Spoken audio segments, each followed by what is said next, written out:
धीरे धीरे आंखें खुलती हैं, लेकिन शरीर हिल नहीं रहा।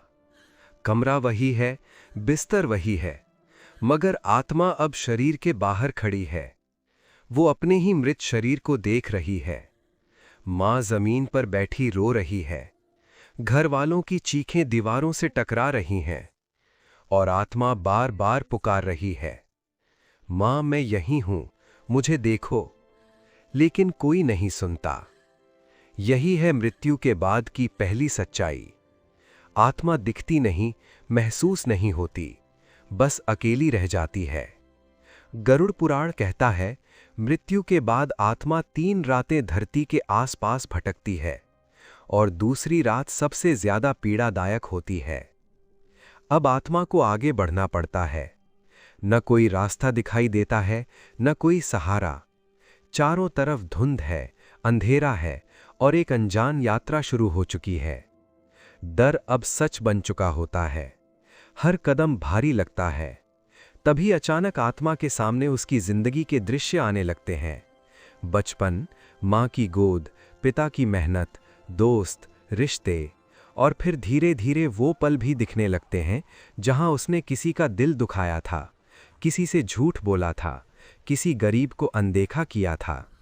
अब अच्छे कर्म रोशनी बनकर पास आते हैं, और बुरे कर्म काले साए बनकर आत्मा को घेर लेते हैं। कोई यमदूत नहीं बोलता, कोई जजमेंट नहीं देता, बस आत्मा खुद को देखती है। ये सज़ा नहीं होती, ये आत्मा का आईना होता है। अब आत्मा रो पड़ती है, काश माँ की बात मान ली होती, काश गलत रास्ते पर न गया होता, काश किसी को दुख न पहुँचाया होता। लेकिन समय अब पीछे नहीं जाता। धरती पर किया गया हर कर्म अब वजन बन चुका होता है। दूसरी रात आत्मा को ये समझा देती है, इंसान जब जिंदा होता है तब सोचता है कि अभी बहुत समय है, लेकिन मरने के बाद एक एक पल की कीमत समझ आती है। आत्मा अपने परिवार को आखिरी बार देखने की कोशिश करती है। माँ के आंसू देखती है, पिता की खामोशी देखती है, मगर अब वो कुछ बदल नहीं सकती। अब केवल आगे बढ़ना होता है। धीरे धीरे सामने हल्की सुनहरी रोशनी दिखाई देने लगती है। आत्मा उस उजाले की ओर चल पड़ती है, अपने अगले सफर की तरफ, और पीछे छोड़ जाती है ये संसार, ये शरीर और ये जीवन। कहानी यहीं खत्म नहीं होती, क्योंकि हर इंसान की आत्मा एक दिन यही रास्ता तय करेगी। कहानी का उद्देश्य: अगर आज आपके पास माँ बाप हैं, उनकी कद्र करें। अगर किसी से नाराज हैं, माफ कर दें।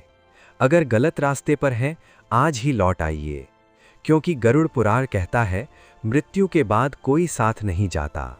अगर कुछ जाता है तो वो सिर्फ आपके कर्म, इसलिए अच्छा कर्म करो। मित्रों, अगर आपको वीडियो पसंद आया हो तो वीडियो को लाइक, कमेंट और चैनल को सब्सक्राइब भी कर दो। जय श्री नारायण।